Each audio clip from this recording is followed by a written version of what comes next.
हरे कृष्ण। श्रीमद् भागवत महापुराण के इस वार्षिक पारायण अर्थात एक वर्ष तक चलने वाले पारायण में मतलब पाठ में आप सबका पुनः स्वागत है।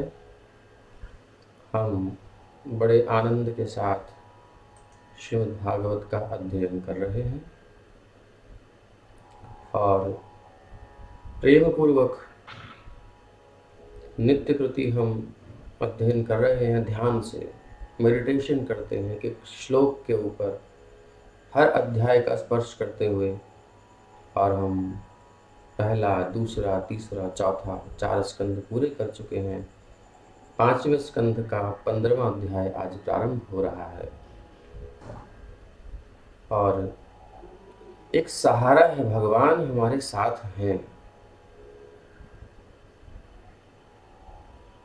संसार में तो जलन है, संसार में तो कष्ट हैं, समस्याएं हैं, लेकिन हमें उत्साह रखना चाहिए। क्यों? क्योंकि हमारे साथ श्री कृष्ण हैं। श्रीमद् भागवत के रूप में, श्री हरिनाम के रूप में हमारे साथ श्री कृष्ण विराजमान है। हरे कृष्ण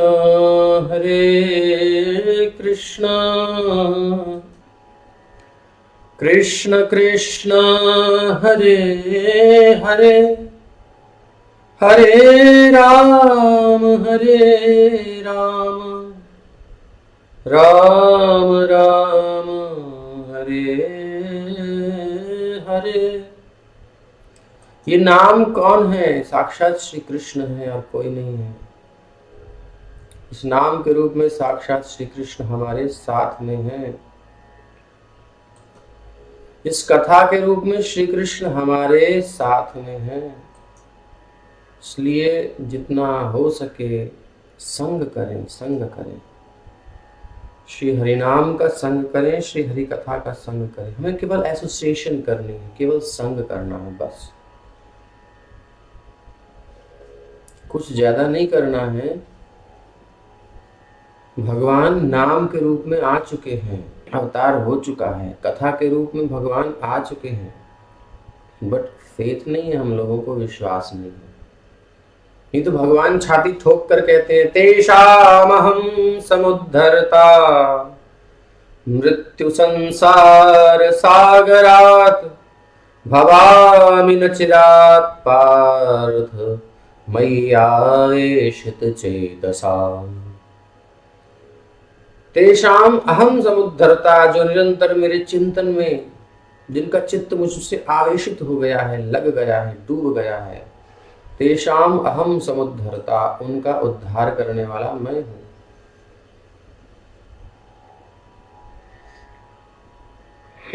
मैं हूं।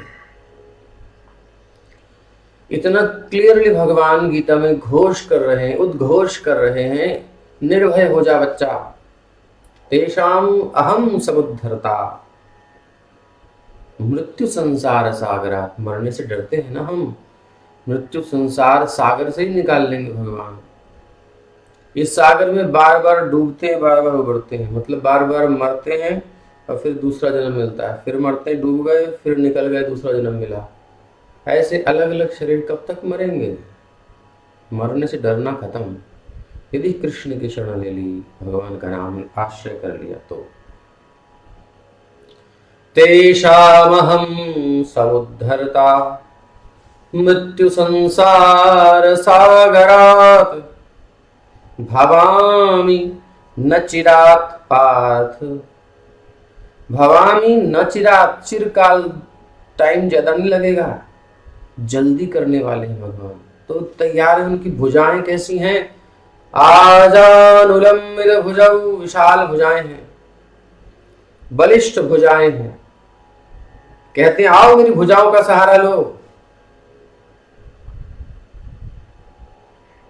भगवान आश्रय दे रहे हैं, केवल हमें उस आश्रय को स्वीकार करना है और कुछ नहीं करना। हम रिजेक्ट करते हैं। कैसे रिजेक्ट करते हैं? संसार में किसी का आश्रय लेकर के, किसी की आशा करके, यही दूसरे का आश्रय लेना है। जो कोई श्री हरि आश्रय आवे, सो अन्याश्रय सब छिटकावे। जो भगवान के आश्रय में आ जाता है वो सारे अन्य आश्रयों को छिटका देता है। छिटका देता है इन द सेंस, हट, जब कोई हाथ पकड़े जबरदस्ती किसी का तो हट कर देते हैं ना, झटक देते हैं। छिटकाना इसको कहते हैं। कोई कुछ बच्चा या कोई आंचल पकड़ रहा है, झटका देता है उसको। नाराज, मान लो कोई कभी पति पत्नी में नाराजगी हो जाती है तो टच करता है तो हाथ छिटका देते हैं। तो झटकना मतलब छिटकाव है, दूर दूर दूर, पास मत आओ। जो कोई श्री हरि आश्रय आवे, सो अन्याश्रय सब छिटकावे। जो भगवान के आश्रय में आता है वो अन्य आश्रयों को छोड़ देता है। कहां से छोड़ता है? मन से कोई आशा नहीं करता किसी से, अपना कर्तव्य करता है, ईमानदारी से धर्म का पालन करता है, ड्यूटी करता है, बट उधर से कुछ लेने की इच्छा नहीं रखता, कुछ सिक्योरिटी की इच्छा नहीं रखता। आशा ही तो होती है ना संसार में, माता पिता को बच्चों से होती हैं, बच्चों को माता पिता से, पत्नी को पति से, ऐसे सबको रिलेशंस में आशाएं होती हैं, बट ये गलत है। आशा ही परमम दुखम, ये आशा होती है इसीलिए दुख मिलता है। कर्तव्य करें हम, आशा ना करें उनसे। आशा एक राम जी से, दूजी आशा छोड़ दें। सबके प्रति सेवा कीजिए, सबके प्रति ध्यान रखिए, प्रेम भी कीजिए। प्रेम मतलब सबकी केयर करना, उनका ध्यान रखना। क्यों? भगवान के अंश हैं सब, कोई हमारे नहीं है, किसी के नहीं है, ये भगवान के अंश हैं। तो भगवान से सबसे ज़्यादा प्रेम हमें होना चाहिए और उस प्रेम को, उसी प्रेम के अनुसार सबसे व्यवहार करना चाहिए। ये विधि है एक वैष्णव के जीने की, भगवत आश्रित के जीने की यही विधि है। वो किसी से प्रेम नहीं करता वैसा जैसा भगवान से करता है। प्रेम तो केवल भगवान से करना चाहिए। प्रीति की रीति रंगीलोई जाने, कै जाने वृषभानु दुलारी। प्रीति की रीति केवल रंगीले श्याम सुंदर जानते हैं, बस वही निभा सकते हैं। हमारे हम लोग कहाँ निभा सकते हैं बताओ? इस जीवन में ही साथ छोड़ देते हैं, अलग हो जाते हैं, अथवा मृत्यु तो अलग कर ही देती है ना। कितने जन्मों से हम अलग होते जा रहे हैं, कितने आश्रय हमको मिले और सब छुटक गए। जो आश्रय लेता है उसका आश्रय छिन जाता है। कितने लोगों की जाने जा रही हैं, कितने कष्ट है संसार में, इसके बाद भी हम जागृत नहीं होते। एक आश्रय ऐसा है जिसे मीराबाई ने लिया, सूरदास, तुलसीदास, ध्रुव महाराज, प्रहलाद महाराज, अनंत काल के लिए मिल गया, परमानेंट। कभी कुछ नहीं हो सकता, कोई किसी का बाल बांका नहीं कर सकता ऐसे भक्त का। तो इसलिए उस आश्रय को हमें अब लेना है जो हमने छिटकाया है, जो हमने छोड़ा है। बड़े ध्यान से श्रवण कीजिए। उसी की बात हमने करी कल, जो अंत में फलश्रुति थी न कांचन परत इति करके, अर्थात जो इस चरित्र को, श्री जड़भरत जी के चरित्र को, भरत महाराज के चरित्र को जो कई अध्यायों में है, इसको केवल सुनता है, इसको कहता है, मनन करता है, बैठ करके मन में घुमाता है, इसमें श्रद्धा रखता है, श्रवण और कीर्तन करता है, उसकी सारी इच्छाएं स्वतः पूरी हो जाती हैं, किसी से कुछ मांगने की आवश्यकता नहीं पड़ती। ये कैसे हो सकता है? ऐसा लोग कहते हैं। लेकिन ये चीज़ तब होती है जब इस प्रकार से भगवान पर ही निर्भर हो जाए, आशा कहीं से करे ना। जब जीव के हृदय से इच्छा निकल जाएगी तो उसकी इच्छा अपने आप पूर्ण हो जाएगी। इच्छा इन द सेंस आवश्यकता सारी पूरी हो जाएंगी। भगवत इच्छा जागृत हो जाए, संसार की इच्छा नष्ट हो जाए तो सब वस्तुएं अपने आप आती हैं। जैसे पानी गड्ढे की तरफ, ढलान की तरफ स्वतः बहता है, ये है। संसार में हम दौड़ रहे हैं, पकड़ रहे हैं, क्या सब कुछ पकड़ में आता है? धोखा है। सिचुएशन बिल्कुल ठीक थी, मेहनत में कमी नहीं थी, नीति बिल्कुल ठीक थी, सब नियम पालन किए थे, एनवायरनमेंट भी अनुकूल था, सब कुछ ठीक था, लेकिन फिर भी काम नहीं बना। ऐसा नहीं होता क्या कभी हमारे साथ? हमारी बुद्धि चकरा जाती है, सब कुछ अनुकूल था, फिर ये कैसे हो गया? हर एक के जीवन में अनुभव होता है, कभी न कभी वो इस बिंदु पर आता है। तुरंत जाग जाना चाहिए। इसका मतलब करे कोई लाख करैया कोई और है। वो तो हमारा उनका कॉम्बिनेशन मेल बैठ जाता है तो हम सोचते हैं कि हम करने वाले हैं, बट कर तो वही रहे हैं। प्रकृति की सब चल रही है गति। तो जब हम आश्रय में चले जाएंगे उनके तो किस बात की कमी रह जाएगी। तेषामहं समुद्धर्ता मृत्यु संसार सागरात् भवामि न चिरात् पार्थ मय्यावेशित चेतसाम। कमी क्या है?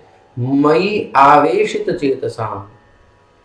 मयि अर्थात मुझ में चेतना जब तक आविष्ट नहीं होती, लग नहीं जाती, चिपक नहीं जाती। जैसे हमारे रिश्ते नाते संसार के हमारे मन में बसे हुए हैं। कभी और घर से निकल करके हम जाते हैं तो क्या हमारा बच्चा हमें भूल जाता है? अंदर छुपा होता है, हमारे अंतःकरण में उसकी आसक्ति होती है। जो भी रिलेशन है, जितने क्लोज है वो उतने अंदर रहते हैं, उनकी याद रहती है। जैसे कुछ अनहोनी की खबर कान में आती, एकदम दिल घबराता है, क्योंकि आसक्ति अंदर थी। भले ही वो कुछ ध्यान ना हो उस समय, लेकिन जैसे ही सुनेगा घबराएगा, अर्थात हृदय में है। कम से कम उतना भी हम शुरुआत में भगवान को अपने हृदय में स्वीकार करें। हरि व्यापक सर्वत्र समाना, सब जगह है भगवान, सबके हृदय में है। वो सत्ता ऐसी है जिसके बिना कुछ टिक ही नहीं सकता, सब उसी पर निर्भर है। जैसे पृथ्वी जल अग्नि वायु आकाश में, आकाश तत्व में ही सब समाहित है। आकाश को कोई अलग नहीं कर सकता। एक साइंस की बात है, वैक्यूम कर दीजिए, उसमें एयर बाहर निकाल दीजिए, लेकिन उसमें जो स्पेस है, जो आकाश है, वो रिक्त स्थान आप खाली नहीं कर सकते। उस आकाश को आप नहीं निकाल सकते हैं? तो आकाश यानी भगवान, आकाश स्थानीय, भगवान में सब कुछ है। आप सब कुछ निकाल सकते, बस जिस पर सब टिका है उसको नहीं हटा सकते। वो स्वाभाविक है। भगवान कहीं जाना नहीं है पकड़ने के लिए, वहीं जहां आप हो वहीं पर है, सर्वत्र व्याप्त है। किंतु साथ ही साथ उनका एक दिव्य रूप भी है। ये भगवान की विशेषता है। वो एक साथ एक स्थान में भी हैं और उसी समय सब जगह पर हैं, कण कण में विराजमान है। ये हमने सृष्टि के प्रक्रम में देखा। तो ऐसे प्रभु का आश्रय लें हम। तो भगवान कहते हैं तेषाम अहम समुद्धरता, उनका उद्धार मैं करता हूं, जो मेरे मई आवेशित चेतसाम, जिनकी चेतना मुझ में आविष्ट हो गई है। ऐसे भगवान ने कहा स्पष्ट रूप से। बस हमें भगवान की शरण में जाना है, उनका आश्रय ग्रहण करना है, और वही है हरि कथा के द्वारा आश्रय ग्रहण करना अथवा हरि नाम के द्वारा आश्रय ग्रहण करना। यही विधि है और कुछ नहीं करना। इतना सरल सा उपाय है। तो आइए भगवान का आश्रय ग्रहण करें और भगवान नृसिंह देव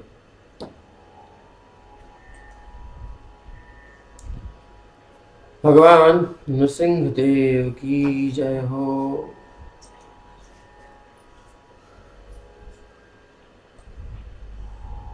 कि भगवान नृसिंह देव अहोबिलम, ये ज्वाला नृसिंह है, ज्वाला नृसिंह जो हिरण्यकशिपु का वध कर रहे हैं।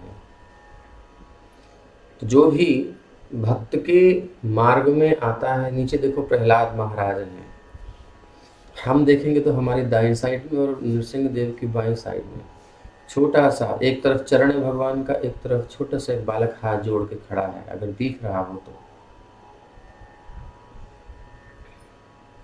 आपकी स्क्रीन में जो दिखाई देता है, कुछ लोग कहते हैं कि वो धुंधला दिखता है, तो एक्चुअली अभी तो कैमरा नया ले लिया है तो साफ आ रहा है वीडियो हमारा वाला। पहले तो सब आते थे, मेरा वीडियो तो साफ नहीं आ रहा था। तो अब सब क्लियर होना चाहिए, और आप अपना रेजोल्यूशन उसका कितना किया हुआ है आपने वो देख लो। क्वालिटी लो है कि हाई है वीडियो की, वो भी आप सेटिंग देखना चाहिए। तो अगर हाई क्वालिटी करेंगे तो आपको क्लियर दिखाई देगा, लो में दिखता नहीं। नेट ठीक नहीं होगा तो वीडियो नहीं चलेगा, इसलिए लो क्वालिटी में आवाज़ ठीक आएगी।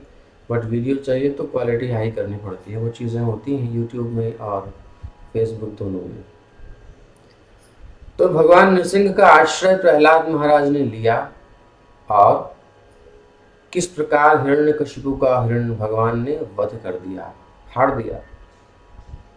तो भगवान के आश्रम में रहने वाले को कोई चिंता नहीं होती, उसे खुद कुछ नहीं करना है, उसे केवल भगवान का चिंतन करना, किसी से द्वेष नहीं करना, किसी से राग नहीं करना, केवल एक काम करना है, इतना चिंतन करना है भगवान का कि डूब जाना उसमें, सारी चीजें संभाल लेंगे। जब बच्चा माँ की गोद में सो जाता है तो उसके ऊपर मक्खी आ रही है, मच्छर आ रहा है, क्या हो रहा है, उसकी गति का ध्यान माँ रखती है। जो बच्चे को सुलाती है अपनी गोद में प्यार से, खाली बैठी है, काम नहीं है, कर लिया काम या निपटा लिया, प्रेम से, या प्रेम आ रहा है अंदर, उस काल में बड़ा ध्यान रखती है माँ, उसको निहारती है।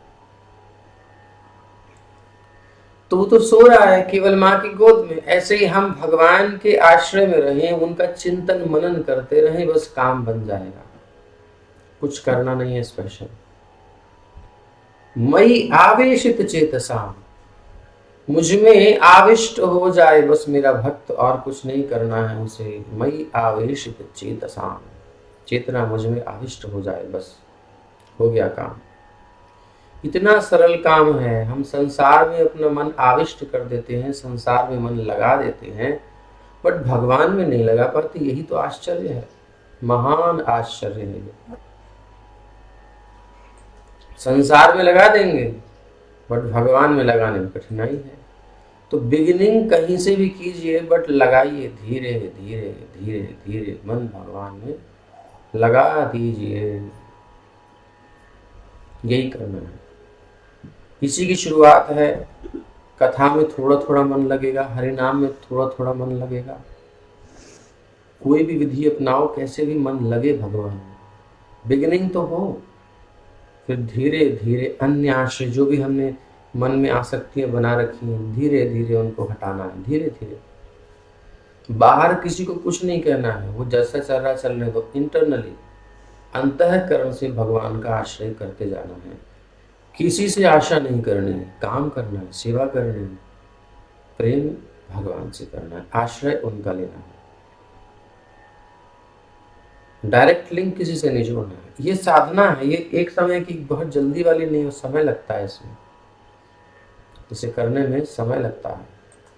तो कोई बात नहीं, इस पथ पर चलने वाले की कोई हानि नहीं है, कोई लॉस नहीं है। भगवान कहते हैं कि इस पथ पर चलने वाले की कभी भी दुर्गति नहीं होती, दुर्गतिम नहीं तात गच्छति।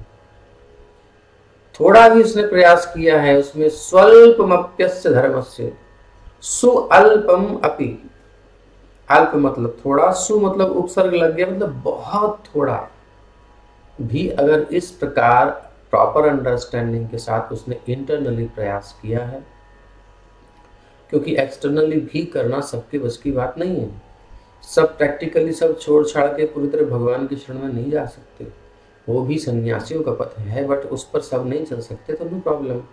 बाहर का इतना इम्पोर्टेंट है भी नहीं, इम्पोर्टेंट अंदर का है।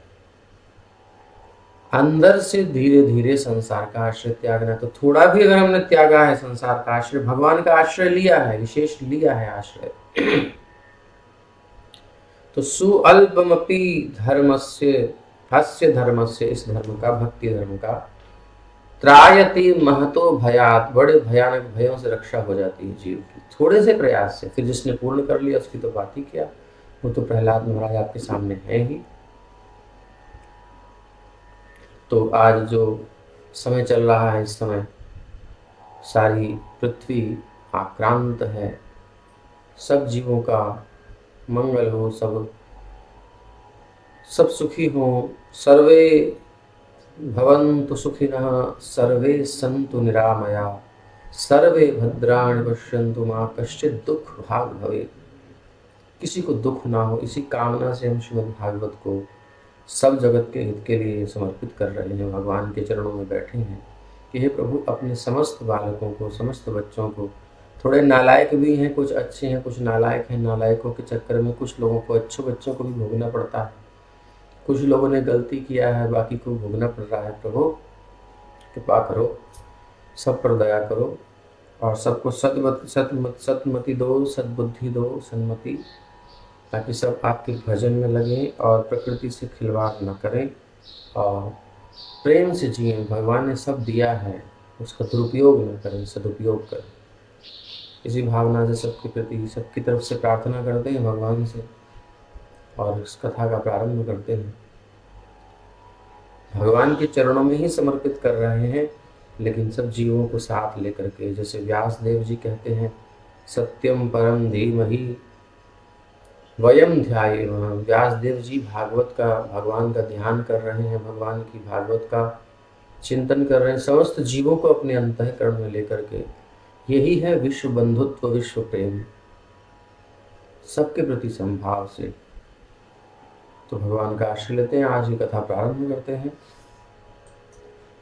ओम नमो भगवते वासुदेवाय। ओम नमो भगवते वासुदेवाय। ओम नमो भगवते वासुदेवाय। नारायणं नमस्कृत्य नरं चैव नरोत्तमं देवीं सरस्वतीं व्यासं ततो जयमुदीरयेत्। नष्टप्रायेष्वभद्रेषु नित्यं भागवत सेवया भगवत्युत्तमश्लोके भक्तिर्भवति नैष्ठिकी। तदा रजस्तमो भावा कामलोभादयश्च चेतयेतैरनाविद्धं स्थितं सत्त्वे प्रसीदति। ओम नमो भगवते नरसिंहाय। सभी बोलिए ओम नमो भगवते नरसिंहाय।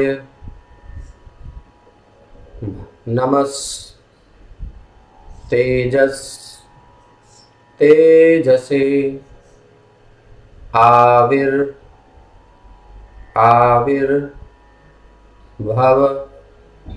वज्र नख वज्र दंष्ट्र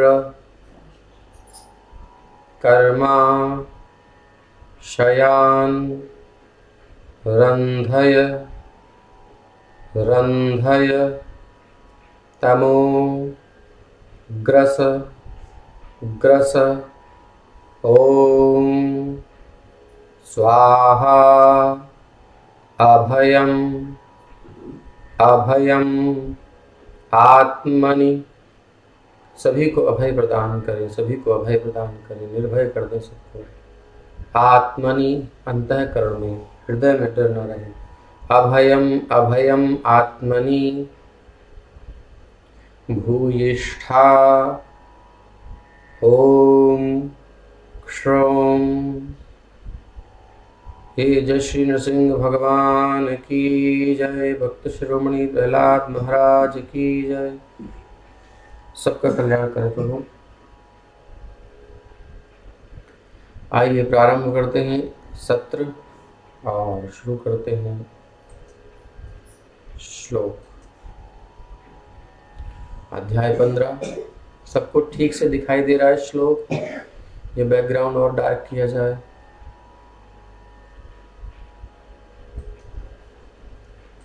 हरे कृष्ण कृष्ण कृष्ण हरे हरे, हरे राम राम राम हरे हरे।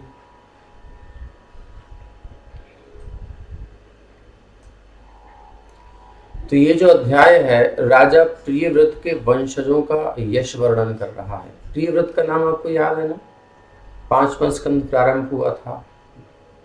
मनु महाराज की 5 संतानें हैं, 3 कन्याएं हैं, 2 पुत्र हैं, आकुति, देवहूति, प्रसूति, 2 पुत्र प्रियव्रत, उत्तानपाद का चरित्र ध्रुव महाराज के पिता, सुनीति सुरुचि के पति, उत्तम की मैया सुरुचि और ध्रुव की मैया सुनीति, वो उत्तानपाद थे। दूसरे भाई थे प्रियव्रत, जिनका कि सन्यास होने वाला था, नारद जी उनको सन्यास देने वाले थे, प्रॉपर भगवान की सेवा में लगाने वाले थे। ब्रह्मा जी ने आके, मनु महाराज ने आके उनसे कहा, बेटा संसार में शासन करो, तुम्हारे जैसा राजा नहीं मिलेगा, सब स्वार्थी हैं। तो उन्होंने उनकी बात मान के राज किया, फिर छोड़ के चले गए। फिर उनके वंश में आगे सब आपने सुना ना, तो वही प्रियव्रत महाराज के वंशजों का वर्णन सुन रहे हैं इस अध्याय में है, ऐसे शुद्ध भक्त के वंशजों का वर्णन। ओके, दिख रहा है तो ठीक है। तो इस अध्याय में भरत महाराज तथा अनेक राजाओं के पूर्वजों का वर्णन किया गया है। महाराज भरत के पुत्र का नाम क्या था? सुमति। उसने ऋषभ देव द्वारा प्रदर्शित मुक्ति पथ का अनुसरण किया। कुछ लोग गलती से सुमति को भगवान बुद्ध का साक्षात्कार अवतार मानते थे। सुमति का पुत्र देवताजित था और उसका पुत्र देवद्युम्न था, जिसका पुत्र परमेष्ठी था और उसका पुत्र प्रतीह हुआ। प्रतीह भगवान विष्णु का परम भक्त था, जिसके 3 पुत्र हुए, प्रतिहर्ता, प्रस्तोता और उद्गाता। अब इन तीनों में प्रतिहर्ता के अज और भूमा 2 पुत्र हुए। भूमा का पुत्र हुआ उद्गीत, उद्गीत का पुत्र हुआ प्रस्ताव, प्रस्ताव का पुत्र विभु और विभु का पुत्र पृथुश्रेण, तथा जिसका पुत्र हुआ नक्त। नक्त की पत्नी द्रुति, उससे गय का जन्म हुआ और जन्म विख्यात, अत्यंत विख्यात एवं महात्मा राजा बना। ये गय आपने नाम सुना होगा। वास्तव में राजा गय भगवान विष्णु के अंश अवतार थे। हमको अपनी हिस्ट्री नहीं पता है, एक्चुअली हम महाभारत भी नहीं पढ़े। हम सोच रहे महाभारत भी प्रारंभ करें, उसमें कुछ तो हमको पता होना चाहिए हमारे इतिहास में कौन क्या हुआ है, वंश हमारे पूर्वजों ने क्या कैसे कैसे किया है, किस किस प्रकार के हुए हैं, हमारी हिस्ट्री क्या है। हमें गर्व ही नहीं है, हमें जानते ही नहीं, हमें क्या पढ़ाया जाता है स्कूलों में, मुगलों की हिस्ट्री समझाई जाती। सारे मुगल शासक थे क्या हमारे भारत में? पता नहीं क्या हो गया है, छुपा छुपा करके हमें गर्व ना हो। तो देखेंगे जैसी भगवत इच्छा हो। वास्तव में राजा गए भगवान विष्णु के अंश अवतार थे। विष्णु के प्रति अगाध भक्ति के कारण उन्हें महापुरुष की उपाधि दी गई थी। राजा गए के चित्ररथ हुए। सुमति तथा अवरोधन नामक 3 पुत्र थे। चित्ररथ का पुत्र सम्राट नामक महान राजा हुआ। उसका पुत्र मरीचि था, जिसका पुत्र बिंदु हुआ। बिंदु का पुत्र मधु और मधु का पुत्र वीरव्रत हुआ। वीरव्रत के 2 पुत्र हुए, मंथु और प्रमंथु। मंथु का पुत्र भौवन और भौवन का पुत्र त्वष्टा और त्वष्टा का पुत्र विरज, जिसने पूरे वंश को उजागर कर दिया। बहुत सुंदर हुआ। विरज के 100 पुत्र और 1 पुत्री थी। पुत्रों में से शतजीत नाम का पुत्र बहुत ही प्रसिद्ध हुआ, बहुत विख्यात हुआ। तो ऐसे पुत्र साधारण नहीं है प्राप्त करना, तपस्या चाहिए इनके लिए, कुछ संयम चाहिए जीवन में, तब संतानें ऐसी होती हैं। अभी संयम खत्म कर दिया है, जो मन करे सो करो। तो प्रथम श्लोक है सामने स्क्रीन पर। श्री शुक उवाच, शुकदेव गोस्वामी ने कहा, भरतस्यात्मजः सुमतिर्नामाभिहितो यमु ह वाव केचित् पाखंडिन ऋषभ पदवी मनुवर्तमानं चानार्या अवेद सम्मां नातां देवतां स्वमनीषया पापी यस्या कलौ कल्पयिष्यन्ति। श्री सुखदेव गोस्वामी कहते हैं कि महाराज भरत के पुत्र सुमति ने ऋषभ देव के मार्ग का अनुसरण किया, किंतु कुछ पाखंडी लोग उन्हें साक्षात भगवान बुद्ध ही मानने लगे। कंफ्यूजन हो जाता है लोगों को वस्तुतः इन पाखंडी, नास्तिक और दुष्चरित्र लोगों ने वैदिक नियमों का पालन काल्पनिक तथा अप्रासंगिक, अप्रसिद्ध ढंग से अपने कर्मों की पुष्टि के लिए किया। कुछ लोग अपनी नेम फेम के लिए कुछ भी गढ़ लेते हैं, कुछ भी बना देते हैं। इस प्रकार इन पापात्माओं ने सुमति को भगवान बुद्धदेव के रूप में स्वीकार किया और इस मत का प्रचार किया कि प्रत्येक व्यक्ति को सुमति के नियमों का पालन करना चाहिए। किसी को भी बना दो अवतार, क्या जा रहा है? मूर्ख तो खूब हैं जो पीछे चले जाएंगे। आज को थोड़ा सा धन दे करके किसी चैनल को और कई चैनलों में अपना प्रमोट कर दो, ऐड दे दो सब जगह बढ़िया से, और आपको दिखाया जाएगा और आप महात्मा बन जाओगे। 2 दिन 4 दिन के अंदर बन जाओगे। ऐसा वायरल करा देंगे कि महाराज महात्मा बन जाओगे, खूब आपके चेले हो जाएंगे। इस प्रकार अपनी कोरी कल्पना के कारण वो रास्ते से भटक गए। तो वो देखो, जो आर्य है ना, वो वैदिक नियमों का कठोरता से पालन करते हैं, लेकिन इस कलयुग में एक आर्य समाज नाम की संस्था का जन्म हो गया है महाराज। अंग्रेजों की कूटनीति का शिकार हो गए दयानंद सरस्वती जी। उनको पता ही नहीं चला कि हम कूटनीति का शिकार हो गए हैं। जो उनके पिता ने मंदिर बनाया, उनके पिता ने विग्रह की स्थापना की और पुत्र ने नकार दिया, यानी अपने पूर्वजों के विरोधी हो गए, नहीं हो गए? अंग्रेजों के कूटनीति के षड्यंत्र के शिकार हो गए। जो परंपरा से चले आ रहे वेदों के मंतव्य से अनजान है ऐसे आर्य समाजी, कई बड़े खुले खुले बोलते हैं, उसमें कई आर्य लगाते हैं अपने नाम के आगे। एक राहुल आर्य है, एक अंकुर आर्य है, ये आर्य हैं, ठीक है, बहुत अच्छे काम कर रहे हैं, बट कुछ गड़बड़ भी कर रहे हैं। अब ये क्या करते हैं वो तो आप देख ही पढ़ लेंगे तो पता चल जाएगा, कितना खुल खुल के गलत बोलते हैं। इन्हें अपने पूर्वजों पर विश्वास ही नहीं है। इन्हें एक राहुल आर्य वो कहता है कि जो है ये जो हमारे शास्त्रों में बताए गए दिव्यास्त्रों की चर्चा, बड़ा बकवास करता है, पता नहीं क्या। उसे बुक पढ़ ही नहीं है, बोलेगा फटाफट फटाफट, जने क्या क्या, जो लिखा नहीं है वो बोलेगा। हमने कमेंट किया तो हमारे ऊपर फ्लैग दे दिया, यानी बैन करने के लिए चैनल। हमने कहा तुम उल्लुओं की तरह बोले जा रहे हो, पहले पढ़ तो लो ठीक से। प्रभुपाद जी के बारे में, चैतन्य महाप्रभु के बारे में ये बुक में ये लिखा है, इस बुक में ये लिखा है, कहाँ लिखा है मुझे दिखा दो सही। जो शब्द ये बोल रहा है एक भी नहीं है। तो ऐसे लोग हैं, धड़ल्ले से बोल रहे हो। जैसे इस कौन के बारे में डालेंगे तो सबसे आएगा, उसका वायरल वीडियो आएगा, क्योंकि एंटी बोला है ना, जो फेमस होता है उसके एंटी बोल दीजिए, बस आपका नाम हो जाएगा, आप हिट हो जाओगे। तो ऐसे धूर्त हैं जो पढ़े लिखे कुछ नहीं है लेकिन बोलेंगे नंबर 1। आर्य समाज नामक एक संस्था का जन्म हुआ है जो परंपरा से चले आ रहे वेदों के मंतव्य से अनजान है। इसके नेता, हाँ, तो वो ये कहता है कि पुराने जो दिव्यास्त्र हैं कुछ नहीं थे। जब ईंट पत्थर से काम चलता था उस समय क्या ये सब अस्त्र होंगे? उसको अपनी हिस्ट्री पर विश्वास नहीं है। ये अंग्रेजों की कूटनीति थी, उसके षड्यंत्र हमारे दयानंद सरस्वती जी हुए और उनके फॉलोअर्स उसी पर चले जा रहे हैं। कुछ अच्छी चीजें हैं, पाखंड का दलन करना चाहिए, किया, लेकिन एक होता है अतन निरसन। अब क्या होता है, हम कुछ काटते काटते काटते काटते, मान लो दर्जी हो रहा है या कोई है व्यक्ति, कटिंग करनी है, कुछ काटते काटते उंगली भी कट जाए। अब काटते काटते कभी हाथ कट जाता है तो वो अतन निरसन हो गया, एक्स्ट्रा हो गया ना वो। तो ऐसे खंडन करते करते करते अपना ही खंडन कर दिया उन्होंने, अपने सनातन धर्म का, और उन्हें पता भी नहीं चला, धड़ल्ले से करते हैं। खैर, तो वेदों के मंतव्य से अनजान है बेचारे। इसके नेता प्रामाणिक आचार्यों की निंदा करते हैं, खूब निंदा करी वैष्णव आचार्यों की और सबकी, सबको, किसी को नहीं छोड़ा, और अपने को वैदिक नियमों का असली पालक मानते हैं। खुद मानते हैं कि हम वैदिक नियमों का पालन कर रहे हैं। इसके नेता प्रामाणिक आचार्यों की निंदा करके अपने आप को वैदिक नियमों का असली पालक मानते हैं, पालन करने वाला।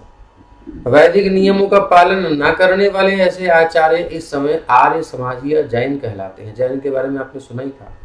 देखिए, सब जगह अच्छा भी होता है, बुरा भी होता है, तो हम अच्छे को नहीं नकार रहे जहां भी है, क्योंकि संसार में सभी कुछ है। तो जैन में बहुत सी अच्छी चीजें हैं, आर्य समाज में बहुत सी अच्छी चीजें हैं, लेकिन कुछ गड़बड़ भी है। तो जो गलत है उस पर प्रहार किया जा रहा है और उसमें किसी को बुरा नहीं मानना चाहिए। हमारे भी जो भी गलत चीज़ें हम सुनते हैं, बिल्कुल है गलत जो है। कुछ चीज़ें हैं जो अभी चल रही हैं, गली आने लगी हैं गलत। वो क्यों आ रही? क्योंकि शास्त्र का पालन नहीं कर रहे, आचार्यों की बात नहीं मान रहे, इसलिए कुछ चीज़ें दिखने में आ जाती हैं। तो कहीं भी है, जब जीसस क्राइस्ट ने जो 10 आदेश दिए, तब क्राइस्ट को मानने वालों ने क्या किया? अब कितने चर्च हो गए हैं, अलग अलग हैं। ईसाई भी एक नहीं है, उसमें भी अलग अलग चर्च है। तो कुछ लोग तो शैतान को मानने वाले हैं, उनके चर्च अलग है। और दाऊ शैल नॉट किल को उन्होंने हटा दिया अपने मांस खाने की इच्छा के कारण, दाऊ शैल नॉट मर्डर कर दिया। तो ये गलत है ना। तो ये क्रिश्चियनिटी प्रॉपर रह नहीं गई, ये तो असुर हो गए। हाँ, प्रॉपर क्रिश्चियनिटी होती तो अच्छी थी, जो जीसस क्राइस्ट ने बताया उसे फॉलो करें, नो प्रॉब्लम। बट अब जो हो रहा है गलत है। ऐसे ही इस्लाम में जो मोहम्मद साहब बोलना चाह रहे हैं, जो कहना चाह रहे हैं, वो एक अल्लाह की बात कर रहे हैं। अब तुमने कह दिया कि जो हम सोच रहे हैं जिस हमारे एंगल में फिट हो रहा है अल्लाह वही अल्लाह है। बस, अरे अल्लाह वो तुम्हारे एंगल में नहीं, वो सबका है, वो सबका है। उसी को गॉड कहते हैं, उसी को भगवान, उसी को ईश्वर कहते हैं, उसी को सब अलग अलग नाम से पुकारते थे। तो परेशानी क्या है? लेकिन कुछ सेक्ट ऐसे हैं जो कहते बोले नहीं, जो हम जिसको मानते हैं, जो हमारी कुरान के अनुसार हम जो समझ रहे हैं, कुरान क्या कह रही है वो बात अलग है, हम जो समझ रहे हैं वही है बस। तो ये कुछ अड़ियल होते हैं ऐसे, तो वो वेद के नियमों का, शास्त्र के नियमों का पालन न करके अपनी सनक से चलते हैं।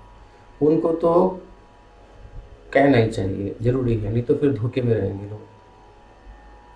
जो सही है वो सही है।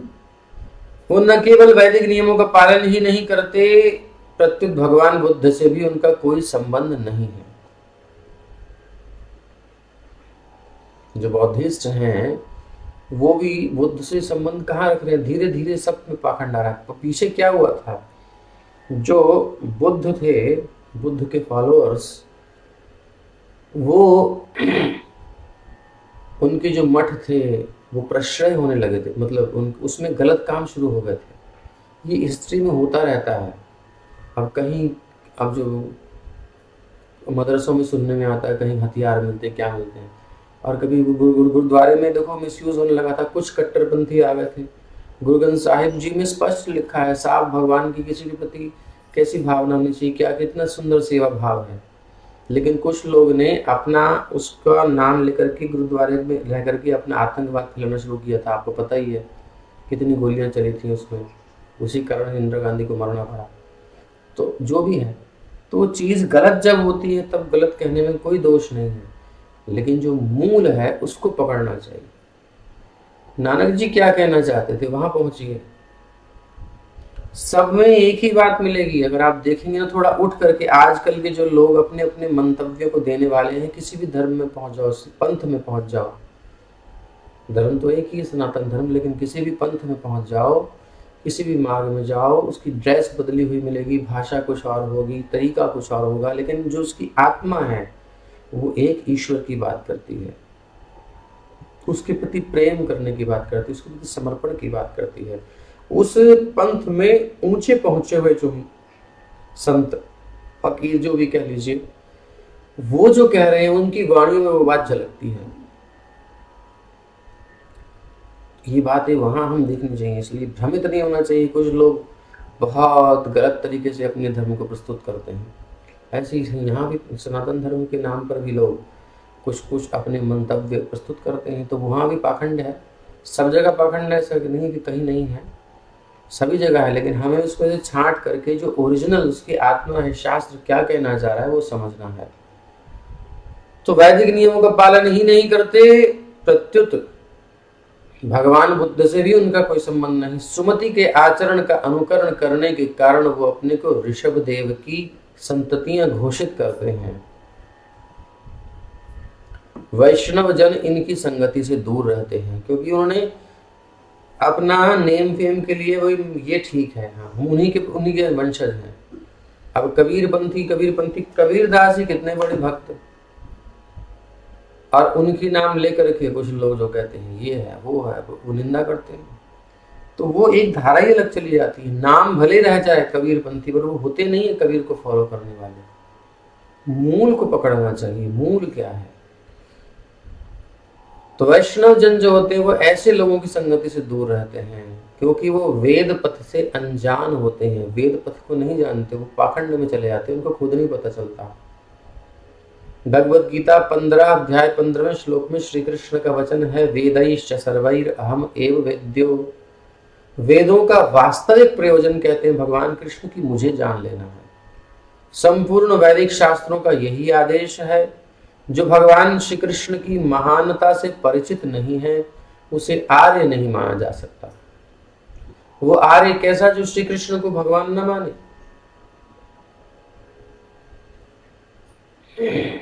भगवान श्री कृष्ण के अवतार भगवान बुद्ध ने भागवत धर्म के दर्शन के प्रचार की विशिष्ट विधि अपनाई थी। वो प्रायः नितांत पाखंडियों या नास्तिकों को उपदेश देते थे। नास्तिकों को किसी ईश्वर की जरूरत नहीं होती, वो मानते ही नहीं भगवान है। इसलिए भगवान बुद्ध ने कहा कि ईश्वर है ही नहीं, ठीक है तुम नहीं मानते तो ईश्वर नहीं है, मान लिया। तो उन्होंने कहा कि देखो, अनुयायियों के लाभ के लिए उपदेश देने की विधि अपनाई। उन्होंने छद्म रूप से उपदेश दिया कि ईश्वर का अस्तित्व नहीं है। ऐसा होते हुए भी वो स्वयं ईश्वर के अवतार थे। उन्होंने कहा ठीक है तुम ईश्वर को मत मानो, मुझे फॉलो करो।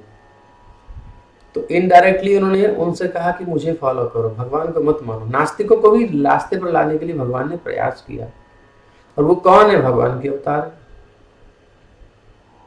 तो इस प्रकार से युक्ति उन्होंने लगाई, वेद वेद मत मानो, छोड़ो, नहीं मानते तो मुझे फॉलो करो। अब उनको भी फॉलो करें तो ठीक से करें तो बहुत आगे निकल जाएंगे, फिर वो भगवान को जान जाएंगे, शुद्ध हो जाएंगे। लेकिन उसमें भी पाखंड शुरू हो जाता है तो गड़बड़ है। यही बात समझने की है कि शुरुआत होती है भगवान की इच्छा होती है, भगवान की प्रेरणा होती है, कुछ संत आते हैं, कुछ भगवान का मैसेज लेकर के आते हैं, मैसेंजर्स। उस देश काल परिस्थिति के अनुसार उनको उस स्तर की बात बताते हैं। ऐसा नहीं कि वो उतना ही जानते हैं, उससे ज़्यादा जानते हैं, बट वो उतनी ही बताते हैं जितनी लोग पचा सकें। मोहम्मद साहब, जीसस क्राइस्ट, उन्होंने उतनी बात बताई, बहुत बेसिक बात बताई, क्योंकि जानवर बने हुए थे लोग उस समय। उनको बेसिक चीजें ही नहीं पता, उनको कहाँ बताएंगे आत्मा की बात, उनको शरीर की बात समझ में नहीं आ रही, रिलेशन से नहीं पता।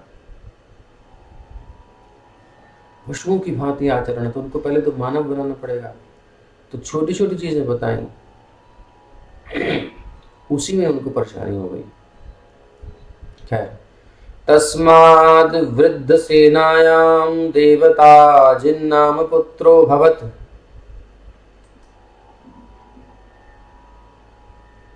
हरे कृष्ण कृष्ण कृष्ण हरे हरे, हरे राम राम राम हरे हरे। तो सुमति की पत्नी वृद्ध सेना के गर्भ से देवताजित नामक पुत्र उत्पन्न हुआ। देवताजित नामक पुत्र उत्पन्न हुआ। आगे क्या हुआ? अगला श्लोक।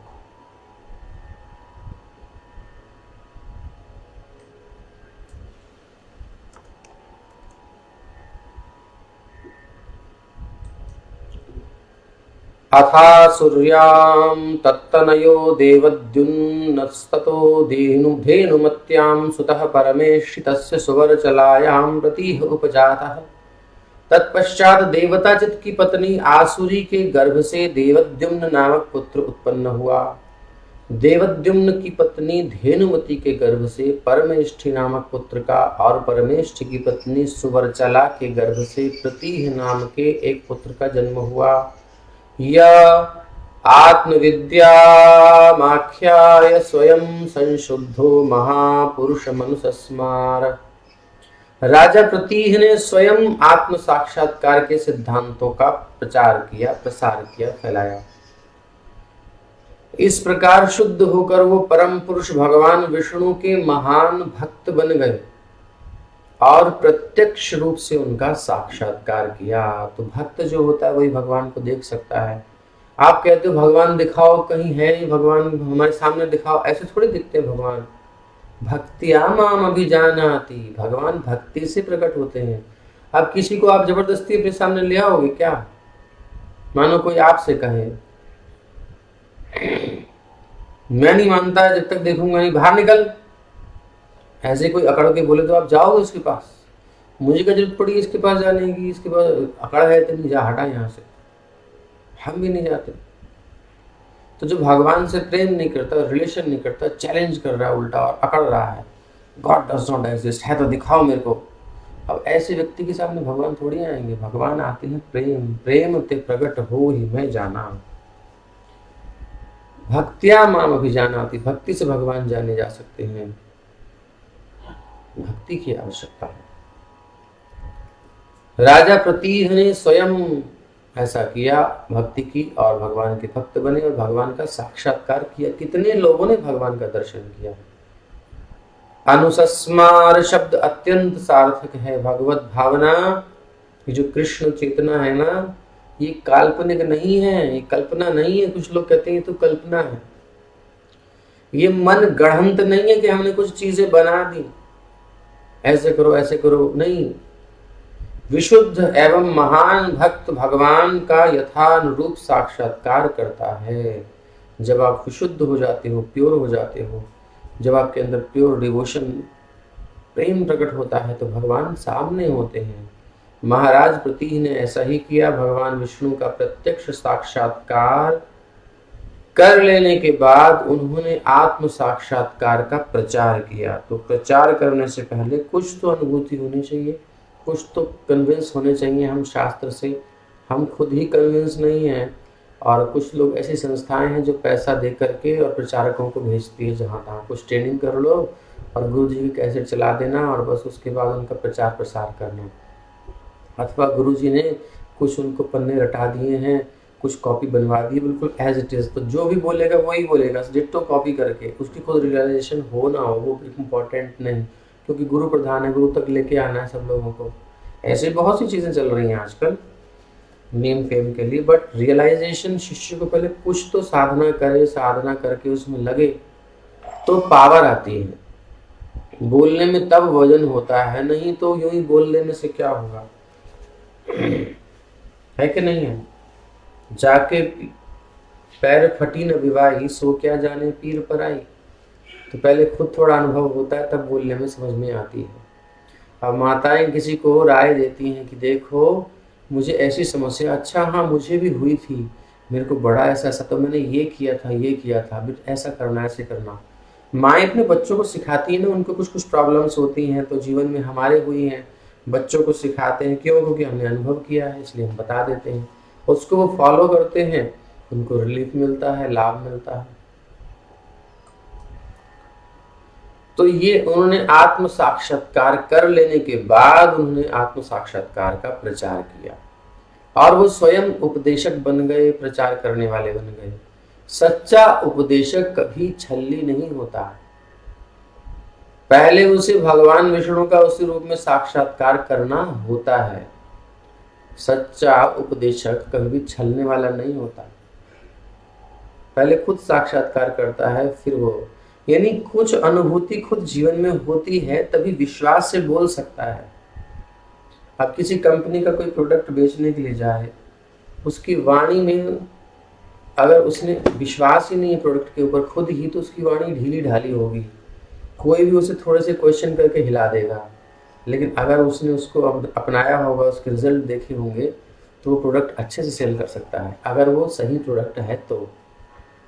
और कपट करने वाला तो फिर बात ही अलग है। वो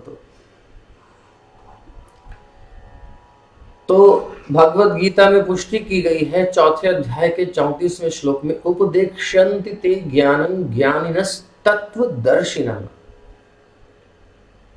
गुरु के पास जाओ, भगवान श्री कृष्ण कहते हैं कि गुरु के पास जाओ। जो टीवी में दिखाई दे रहे हैं बहुत सारे गुरु, उनके बहुत से शिष्य देख रहे हैं, उनके बहुत बड़े महल बने हुए हैं, बहुत बड़ा उनका प्रचार है, वो वाले गुरु नहीं। हो सकते हैं गुरु हो और नहीं भी हो सकते, वो कैसे पता चलेगा? खाली टीवी से थोड़ी पता चलता है। उसकी परीक्षा वैसे नहीं होती। हो भी सकते हैं, नहीं भी हो सकते, कंफर्म तो नहीं है। जो नेम फेम जिसका ज्यादा है, जिसके ज्यादा शिष्य हैं, वो प्रामाणिक होगा। ज्ञान तत्वदर्शी, हमको ज्ञान होना चाहिए शास्त्रों का और तत्वदर्शी होने चाहिए। तत्वदर्शी को तत्वदर्शी ही पहचान सकता है, ये भी समस्या है। नहीं तो हमें तो कोई भी शो कर देगा, हमको कुछ पता नहीं है, हमें पहचाने नहीं है कि हीरा क्या होती है, क्या बला है, तो कोई कांच के टुकड़े को वही बढ़िया से लिशकारा दे करके, चमका करके, उसके एंगल से उनके कोण बना बना करके उसमें जब लाइट पास करेगा तो उनको लगेगा यार बढ़िया है। सेल कर ही देते हैं आदमी नई नकली चीज, रत्नों को। अब नए नए मूंगा निकाल के दिखा रहे हैं पत्थर में से, और जो मोती निकाल के दिखा रहे हैं, क्या क्या दिखा रहे हैं। अब नकली भी होते हैं तो पहचान नहीं पाते लोग, पहचान नहीं है उनकी। इसलिए तो इसलिए ये भगवान से प्रार्थना करनी पड़ेगी, भगवान की शरण में जाना पड़ेगा, हरि नाम लेकर के ईमानदारी से। हमारे पहले अपने अंतःकरण में ईमानदारी होनी चाहिए कि हम सच में भगवान को प्राप्त करना चाहते हैं, ये केवल शो करना चाहते हैं कि हाँ भगवान भी रहे, संसार भी रहे, भोग भी मिलते रहे संसार के। तो हम सच्चे हृदय से भगवान को प्राप्त करना चाहें, उनकी अनुभूति करना चाहें, तब भगवान से प्रार्थना करें कि गुरु को हमें भेजिए। तो उस प्रकार से जो सच्चे हृदय से चाहता है, उसके पास प्रामाणिक गुरु उसको पहचान भगवान करा देते हैं। उर प्रेरक रघुवंश विभूषण, उर में हृदय में प्रेरणा दे देते हैं। सच्चे अर्थों में जो चाहता है उसको सच्ची चीज मिल जाती है। तो जब उनके पास पहुंचता है तो ज्ञानम ज्ञानिनः तत्वदर्शिनः उपदेक्षन्ति, जिसने सत्य को देखा है, तत्वदर्शी है, वही उपदेश ठीक से कर सकता है, वही ज्ञान प्रदान कर सकता है। ऐसे तत्वदर्शी शब्द से ऐसे व्यक्ति का बोध होता है जिसने सम्यक रीति से बिल्कुल ठीक ठाक पूर्ण पुरुषोत्तम भगवान का साक्षात्कार प्राप्त किया हो। इसकी भी स्टेजेस होती हैं। तो जो जिस स्तर पर अनुभव कर चुका है वो आपको उतना ही ले जा सकता है, उसके बाद वो खुद नहीं ले जा पाएगा। जितना उसने पढ़ा है उतना ही वो बोलेगा ना, उसके आगे के प्रश्नों में उलझाएगा, कहेगा नहीं ये नहीं वो घुमाएगा, पकड़ में आ जाता है। ज़्यादा परेशान नहीं करना चाहिए, समझ लो उसकी इतनी स्थिति है। और भगवान से प्रार्थना करनी चाहिए कि हमें और आगे जाना है और भेजिए, तो भगवान कृपा करते हैं। तो तत्वदर्शी शब्द से ऐसे व्यक्ति का बोध होता है जिसने सम्यक रीति से पूर्ण पुरुषोत्तम भगवान का साक्षात्कार प्राप्त किया हो। ऐसा पुरुष गुरु हो सकता है और सारे विश्व में वैष्णव दर्शन की स्थापना कर सकता है। राजा प्रतीह प्रामाणिक उपदेशकों एवं गुरु के आदर्श स्वरूप हैं। स्वयं आचरण किया, भगवान का अनुभव किया और प्रचार किया। 5वां श्लोक क्या कह रहा है? प्रतिहात सुवर्चलायां प्रतिहर्ता हर्त्रादयस्त्रयः आसन्निज्या कोविदाः सूनवः प्रतिहर्तुः स्तुत्यामज भूमानावजनिषाताम्। प्रतीह की पत्नी सुवर्चला के गर्भ से प्रतिहर्ता हुए प्रस्तोता और उद्गाता नाम के 3 पुत्र उत्पन्न हुए। ये तीनों पुत्र वैदिक अनुष्ठानों में बिल्कुल दक्ष हैं। प्रतिहर्ता की भार्या स्तुति यानी पत्नी स्तुति के गर्भ से अज नाम और भूमा नाम के 2 पुत्र हुए। इस प्रकार ये इनका वंश आगे बढ़ा। अब श्लोक 6।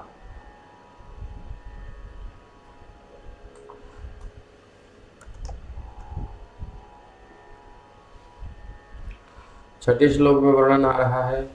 भूम्न ऋषिकुल्यायामुद्गीतस्ततः प्रस्तावो देवकुल्यायां हृदयज आसीद् विभुर्विभोरत्यां च पृथुषेणस्तस्मान्नक्त आकूत्यां जज्ञे नक्ताद्रुति पुत्रो गयो राजर्षि प्रवर उदारश्रवा अजायत साक्षात् भगवतो विष्णोर्जगद्रिरक्षिषया गृहीत सत्त्वस्य कलात्मवत्वादिलक्षणेन महापुरुषतां प्राप्तः। राजा भूमक की पत्नी ऋषिकुल्या के गर्भ से उद्गीत नामक पुत्र उत्पन्न हुआ। उद्गीत की पत्नी देवकुल्या से प्रस्ताव नामक पुत्र ने जन्म लिया। प्रस्ताव को अपनी पत्नी नियुत्सा से विभु नामक पुत्र की प्राप्ति हुई। विभु की पत्नी रति के गर्भ से पृथुषेण और पृथुषेण की पत्नी आकुति के गर्भ से नक्त की पत्नी द्रुति हुई। द्रुति के गर्भ से गय हुए। महान राजा गय उत्पन्न हुए। बहुत विख्यात पवित्र हैं, शुद्ध जीवन है इनका। राजर्षियों में सर्वश्रेष्ठ एक तो राजा होता है, राजा में भी ऋषि हो, सुंदर उसकी वृत्ति हो, और राजर्षियों में भी सर्वश्रेष्ठ ये इनकी स्थिति है। आप रामायण यदि पढ़े हो, वाल्मीकि रामायण, तो विश्वामित्र पहले राजा थे। राजा से फिर राजर्षि बने तपस्या करके, फिर ऐसे करके उनकी स्टेजेस बढ़ी है बड़ी मुश्किल से, तब महर्षि बने वो जाकर के, ब्रह्मर्षि। तो भगवान विष्णु तथा उनके सभी अंश विश्व की रक्षा के लिए हैं, और वो सदैव दिव्य सत्वगुण में हैं, जिसे विशुद्ध सत्व कहते हैं, विद्यमान रहते हैं। भगवान विष्णु के साक्षात अंश होने के कारण राजा गए भी विशुद्ध सत्व में आसीन थे। इस कारण महाराज गए दिव्य ज्ञान से युक्त थे, और इसलिए वो महापुरुष कहलाए। महापुरुष के जीवन में सत्वगुण होता है, बिना सत्वगुण के कोई महापुरुष कहला ही नहीं सकता। कोई तमोगुणी काम कर रहा है, गलत काम कर रहा है, फिर महापुरुष भी कहलाए, ऐसे नहीं होता। इस श्लोक से ऐसा लगता है कि भगवान के अनेक अवतार हैं, इनमें से जो कुछ तो भगवान विष्णु के सीधे विस्तार के विभिन्न अंश हैं, और कुछ सीधे विस्तार हैं। श्री भगवान का प्रत्यक्ष अवतार अंश कहलाता है, डायरेक्ट भगवान का अवतार होता है तो अंश होता है, और या फिर अंश का अंश होता है, कला होता है, तो स्वांश या फिर कला। कलाओं के अंतर्गत विभिन्न जीव तथा आत्माएं होती हैं, इनकी गणना जीव तत्वों में की जाती है। भगवान विष्णु से प्रत्यक्ष प्राप्त होने वाली जीवात्माएं विष्णु तत्व कहलाती हैं। कभी कभी इन्हें महापुरुष कहा जाता है, और श्री कृष्ण का दूसरा नाम महापुरुष है, और कभी कभी भक्त को महापौरुषिक भी कहा जाता है। तो ये विभिन्न संज्ञाएं यानी नाम हैं, जिनके द्वारा हम समझते हैं। अभी इतना ही समझ लीजिए, सब समझ नहीं आ रहा होगा कोई बात नहीं, लेकिन सुनेंगे तो एक स्थान बनता है चित्त में, और भविष्य में कभी सब्जेक्ट चलता है तो कुछ बात याद आती है, पीछे सुना था, और क्लियर हो जाता है। जुड़े रहिए आगे आने वाले वीडियोस में। इस कथा भागवत के बाद और चैतन्य चेतामृत भी हो, बहुत से ग्रंथ पढ़े हैं, उनको हम पढ़ सकते हैं, तो सब समझ में आने लगेगा। जो नए जुड़े हैं, जो कौन से जुड़े हैं, तो सब जानते हैं। तो 7वां श्लोक है, सवै स्वधर्मेण प्रजा पालन पोषण प्रीणनोपलालनानुशासन लक्षणे निज्यादिना च भगवती महापुरुषे परावरे ब्रह्मणि सर्वात्मनार्पित परमार्थ लक्षणेन ब्रह्म विचरणानुसेवया पादित भगवद भक्ति योगेन चाभीक्ष्णशः परिभावितातिशुद्ध मतिरुपरतानात्म्य आत्मनि स्वयमुपलभ्यमान ब्रह्मात्मानुभवोऽपि निरभिमान ब्रह्मात्मानुभवोऽपि ब्रह्म अनुभव होने के बाद भी निरभिमान है, अभिमान नहीं है, ये विशेषता है।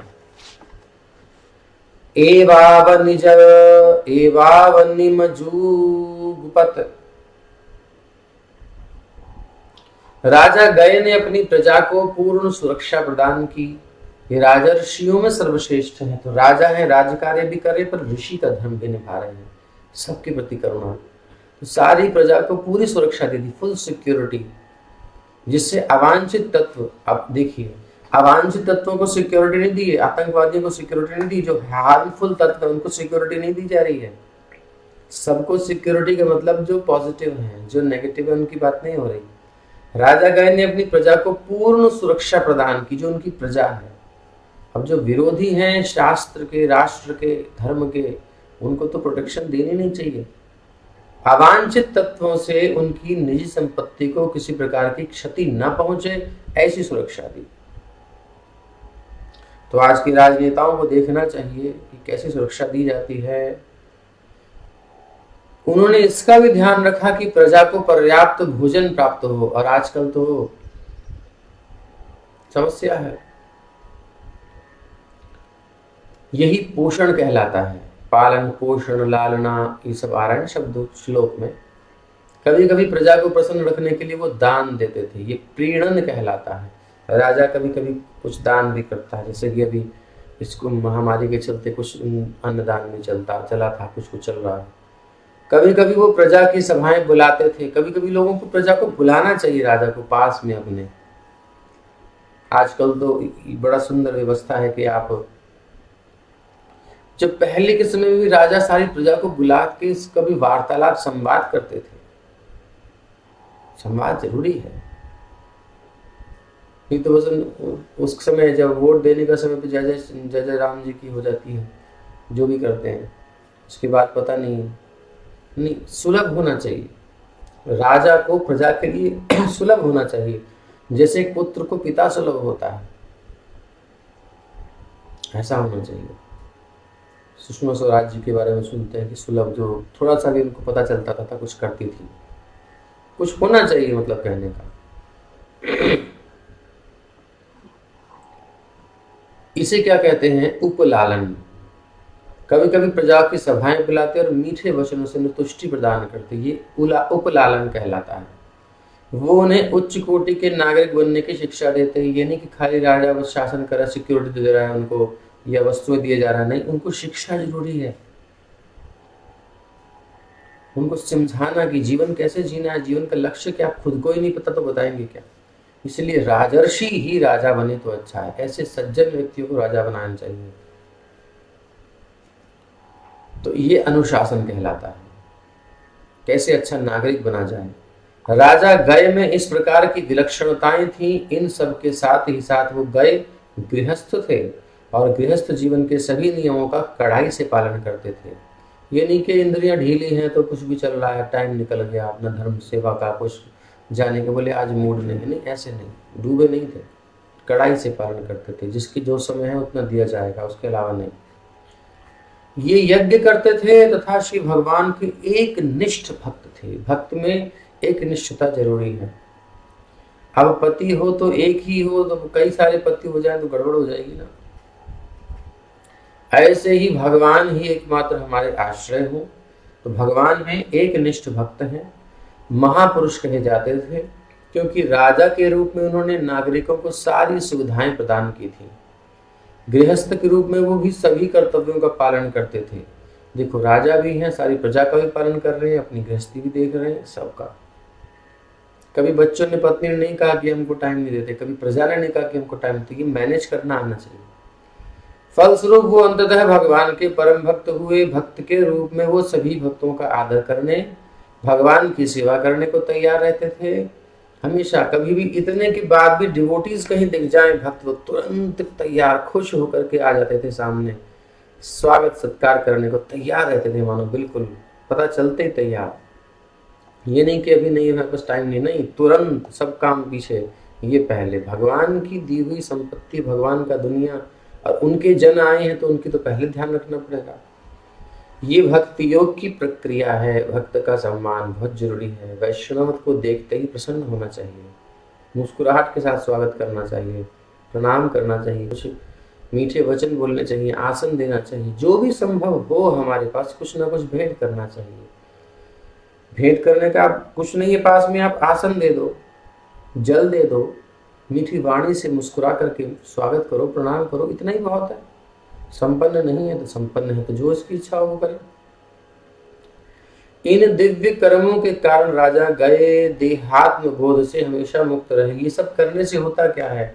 अभिमान गलित हो जाता है। अभिमान की मैं हूँ, ये शरीर को झुका क्यों प्रणाम करने के लिए कहा जाता है। अभिमान झुकने में आदमी को बड़ी परेशानी होती है, इसलिए दंडवत प्रणाम। पुरुषों को, माताओं को पंचा, भगवान के सामने दंडवत करना चाहिए, बार बार झुकना चाहिए। वैष्णव के सामने झुकना चाहिए, बड़ों के सामने झुकना क्यों सिखाया जाता है? इससे दैन्यता, विनम्रता आती है, यही तो भक्ति है।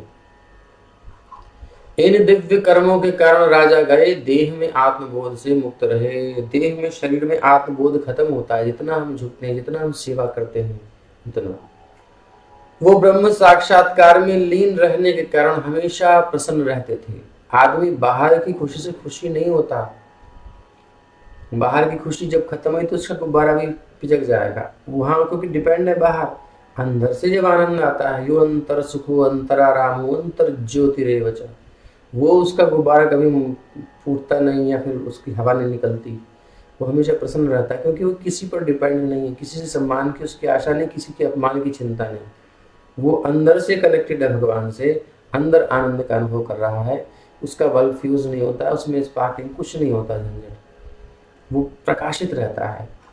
इसलिए हमेशा ये ब्रह्म साक्षात्कार में लीन रहने के कारण प्रमुदित रहते थे। मुदित आनंद में प्रमुदित, विशेष रूप से कुछ स्पेशली मुस्कुराहट थी इनकी, आनंद था। उन्हें भौतिक पश्चाताप का अनुभव नहीं करना पड़ा। उन्हें कभी ये नहीं हुआ कि मैंने कुछ गलती कर दी, क्योंकि वो हमेशा भगवान में रहते थे, उसी चेतना में काम करते थे, अपने लिए कुछ करते ही नहीं थे। सभी प्रकार से पूर्ण होने पर भी, इतना सब करने के बाद भी वो कभी गर्व नहीं करते थे और ना ही राज्य करने के लिए लालाई थे। इतना सुंदर राज्य संभाल लेते, लेकिन उनसे कोई कहे कि भैया अब राज्य पूर्ण हुआ, अब ये शासन इनको दे दो, तुरंत तैयार है, बोले मैं चल रहा हूँ। कोई आसक्ति नहीं राज्य में, राज्य करने में लालायित नहीं थे और अपनी ड्यूटी निभा रहे थे और इतना अच्छे से कर रहे थे मैनेज। ये कला सीखनी है। गृहस्थी में रहना, समाज में रहना, करना है, लेकिन उसमें अटैचमेंट नहीं रखना है। जब कहे तुरंत छूटे, आज छूटे, सब छूट जाए तुरंत, लेकिन करे तो ऐसे जिससे आसक्त करता है।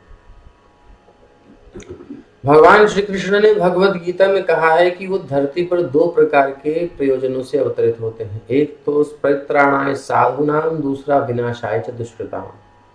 साधुओं की रक्षा के लिए और दुष्टों के विनाश के लिए। अब जो राजा होता है वो भगवान का रिप्रेजेंटेटिव होता है, प्रतिनिधि, इसलिए उसे भी कभी कभी नरदेव और मनुष्यों का स्वामी कह देते हैं, भगवत स्वरूप ही है। तो वैदिक आदेशों के अनुसार संसार में उसकी पूजा ईश्वर के समान होनी चाहिए, ऐसा वेद कहते हैं। क्यों? क्योंकि वो भगवान का प्रतिनिधि है। अगर वो प्रतिनिधि नहीं है तो फिर गड़बड़ हो जाएगी। श्री भगवान का प्रतिनिधि होने के नाते राजा का परम कर्तव्य क्या है? खाली ऐसे कहलाने से, पूजा लेने से नहीं होगा, उसका कर्तव्य भी है। वो ये है कि वो प्रजा की भली भांति रक्षा करे, प्रजा को भोजन दे, सुरक्षा की चिंता न रहे, जो सिक्योरिटी इनसिक्योरिटी फील ना हो, प्रजा खुश रहे, कोई भी उत्सव कर सके, कुछ भी कर सके, उसे टेंशन ना हो, कोई अच्छे उत्सव। राजा प्रजा को सभी कुछ देता था और उन पर, और इसके लिए उन पर कर लगाता था। अब जब सब सिक्योरिटी, सब सुविधा मिल रही है तो प्रजा स्वाभाविक कर देने में सकुचाती नहीं, क्योंकि उसे पता है राजा ये हम पर ही खर्च करने वाला है प्रॉपर वे में। यदि कोई राजा या राज सत्ता किसी और कारण से कर लगाता है तो वो राजा के, प्रजा के पापों का भागी होता है। प्रजा के कल्याण के लिए राजा कर लगा करके समाज के कल्याण, प्रजा के कल्याण के लिए, देश के उत्थान के लिए कुछ करे, खाली बाहर की उन्नति नहीं, उसकी आत्मा की, उसकी आध्यात्म की उस उन्नति के लिए भी करे। क्योंकि बाहर आपने उसको गन दे दी, सिक्योरिटी के लिए तो गन ले लो, और दिमाग उसका टेंशन में खराब है तो वो गन अपने ही लगा लेगा ना। इसलिए बाहर आपने उसको व्यवस्था दे दी, लेकिन इतना टेंशन में वो पागल हो गया तो वो पागलपन, उसका क्या फायदा इस बिल्डिंग का देने का। उसको कहने का मतलब अंतःकरण की भी सिक्योरिटी होनी चाहिए ना, उसके अंतःकरण को संभालना जरूरी है। उसको ज्ञान, नॉलेज, संतोष, ये सब गुण देने चाहिए। उसे भोजन और सुरक्षा की चिंता न रहे और प्रसन्न चित्त रहे, ऐसा राजा प्रजा को सभी कुछ देता था और उनके लिए कर लगाता था। और इसलिए नहीं लगाएगा, किसी और उद्देश्य से लगाएगा, टैक्स लगाएगा, तो फिर वो पाप का भागी है प्रजा के। कलयुग में एकाधिकार यानी राजतंत्र समाप्त हो गया है, क्योंकि राजाओं पर भी कलयुग का प्रभाव पड़ गया, इसलिए वो भी शोषण करने लगे। रामायण से पता चलता है कि विभीषण ने राजा रामचंद्र के साथ मित्रता स्थापित हो जाने के बाद वचन दिया था कि यदि वो दैववश या इच्छा से उनके साथ मित्रता भंग करें तो कलयुग में वो ब्राह्मण या राजा बनेगा। मतलब ये बात है, तो जो भ्रष्ट हो गए वो कलयुग में राजा बनेंगे। जैसा कि विभीषण ने संकेत किया है, इस युग में ब्राह्मण और राजा दोनों ही दयनीय स्थिति को प्राप्त हैं, दोनों। तो सबको प्रत्यक्ष दिखाई दे रहा है, राजा और ब्राह्मण। सच तो यह है कि इस युग में न तो कोई राजा है न ब्राह्मण, और उनके ना होने से संपूर्ण विश्व अव्यवस्थित है। राजा है ही कहाँ, मंत्री मंत्री भरे पड़े हैं, सब मंत्री हैं। मंत्री किसके हैं ये पता ही नहीं, राजा कौन है। आज जो मंत्री हैं वही सोचते हैं कि मैं ही राजा हूँ, मैं ही मंत्री हूँ, मैं ही सब कुछ हूँ। बोले मुख से भले ही ना, जो मैं करूँ सो ठीक है। तो भैया इसलिए बड़ी बुरी हालत है इस समय, क्योंकि राजा प्रॉपर कोई है नहीं। कलयुग में ऐसा समय चल रहा है। कोई थोड़ा बहुत समय का कुछ करता है, फिर वही कहानी, फिर वही कहानी। लंबे समय तक शासन टिक नहीं रहा। 5-10 साल क्या होते हैं, आदमी को खड़े होने में टाइम लग जाता है। और सदैव संकटग्रस्त बना हुआ है परिवेश ऐसा है। वर्तमान मानदंड के अनुसार महाराज गए विष्णु के सच्चे प्रतिनिधि थे, इसीलिए वो महापुरुष कहलाए। और आगे कहते हैं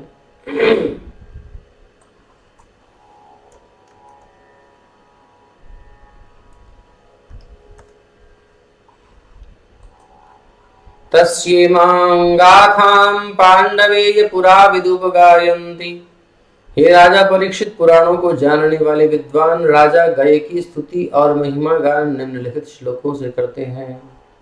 क्या श्लोक हैं ये, आगे से शुरू होंगे।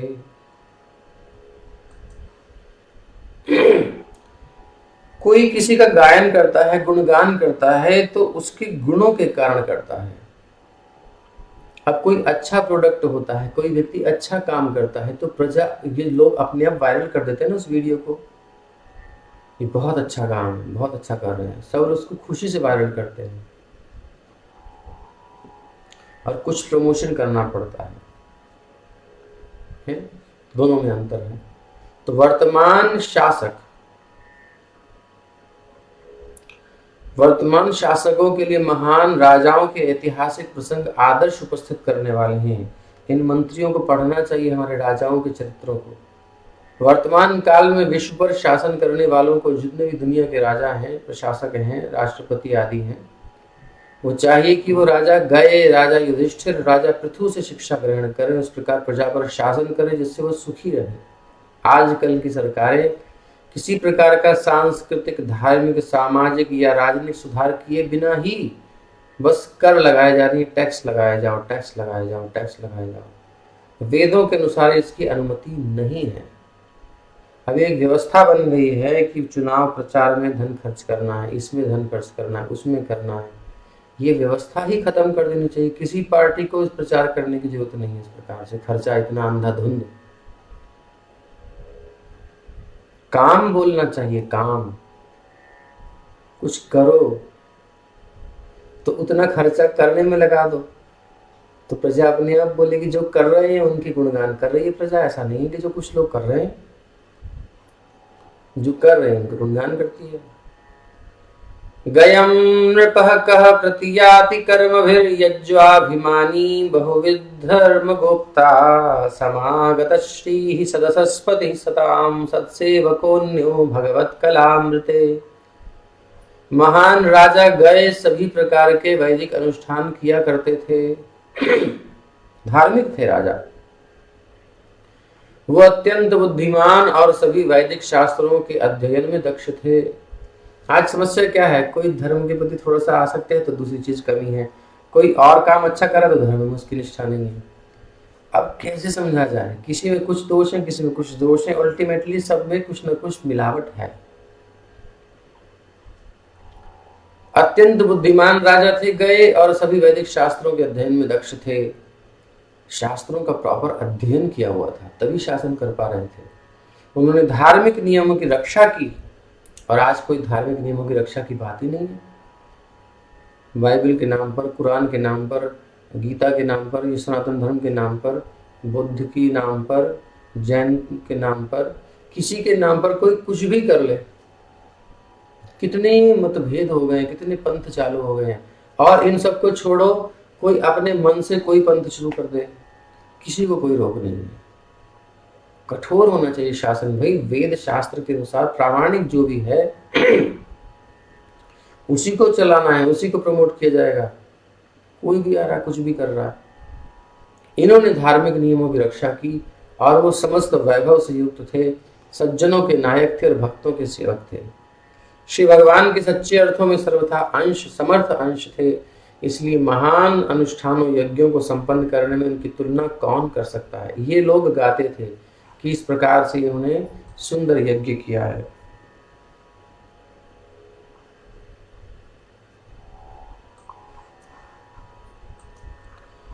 यमभ्यर्षिञ्चन् परया मुदा सतिः यमभ्यषिञ्चन् परया मुदा सती सत्याशिषो दक्षकन्याः सरिद्भिः यस्य प्रजानां दुदुहे धराशिषो निराशिषो गुणवत्सस्नुतोधा। महाराज दक्ष की श्रद्धा, मैत्री और दया जैसी पतिव्रता एवं सत्यनिष्ठ कन्याएं, जिनके आशीर्वाद हमेशा फलित होते थे, किसी को आशीर्वाद दे पक्का होना है, पवित्र जल से महाराज गए का अभिषेक करती थीं। तो देखिए, ऐसी कन्याएं जल का अभिषेक करती थीं। असल में वो सभी महाराज गए से अत्यधिक संतुष्ट थीं। पृथ्वी स्वयं गौ रूप में प्रकट हुई, पृथ्वी स्वयं प्रकट हुई उनके सामने गाय के रूप में। सब संतुष्ट थे और महाराज गाय के उत्तम गुणों को देखकर दूध का श्राव करने लगी।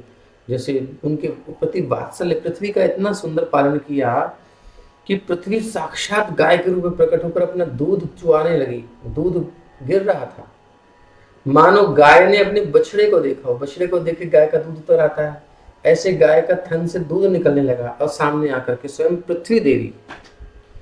तात्पर्य ये है, इसका मतलब क्या है कि महाराज गए पृथ्वी के सारे साधनों से लाभ उठा करके अपनी प्रजा की आकांक्षाओं को पूरा करते थे। प्रत्यक्ष जिनको समझ में नहीं आता है वो ये समझ लें कि पृथ्वी से जो कुछ भी आप बोते थे उसको प्रॉपर उपज होती थी।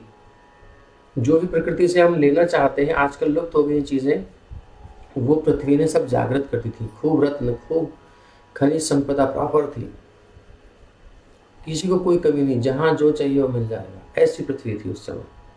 एक अच्छा शासन धार्मिक राजा होता है तो ये स्वाभाविक होता है, कुछ करना नहीं पड़ता प्रजा को, नेचुरल सब हो जाता है। फिर भी वो निष्प्रिय थे, उनके अंदर कोई इच्छा नहीं थी।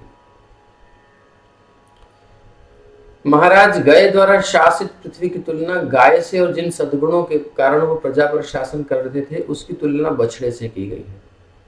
बछड़े की उपस्थिति होती है, गाय दूध देती है। उसी प्रकार पृथ्वी अर्थात गाय महाराज गए की आकांक्षाओं को पूर्ण करने वाली थी, क्योंकि वो अपनी प्रजा के लाभ के लिए पृथ्वी के सारे साधनों का उपयोग करने में समर्थ थे।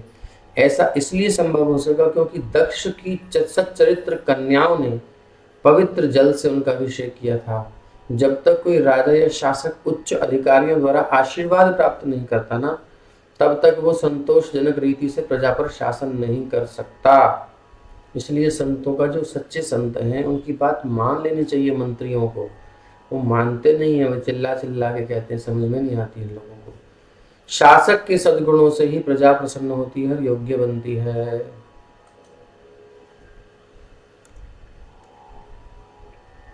अब श्लोक अगला है।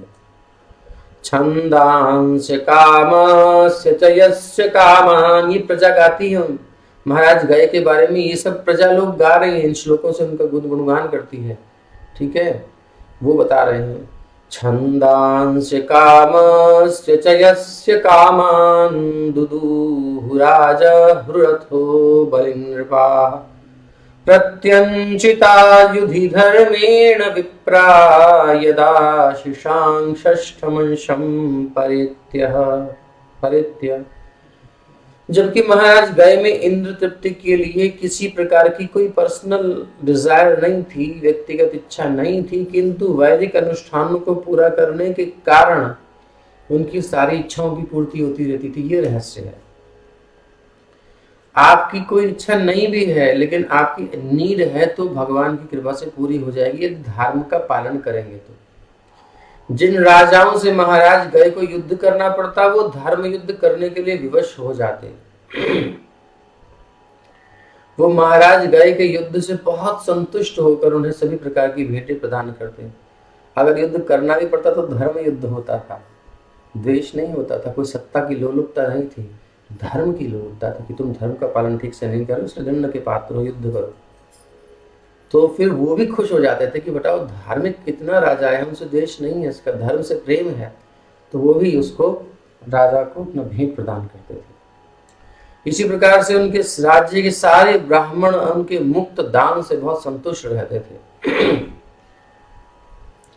इधर ब्राह्मणों को कह दिया है, वैश्यों शूद्रों क्षत्रियों को, कि तुमको अपने नियम का ठीक से पालन करना है, अपना कर्तव्य ठीक से निभाना है, और वो निभा रहे हैं और उनको इधर से सपोर्ट भी कर रहे हैं, दान भी कर रहे हैं।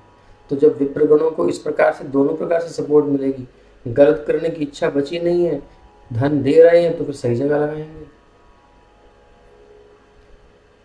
फलस्वरूप ब्राह्मणों ने राजा गय को अगले जन्म में प्राप्त होने वाले अपने पुण्य कर्मों का छठा अंश सहर्ष प्रदान किया।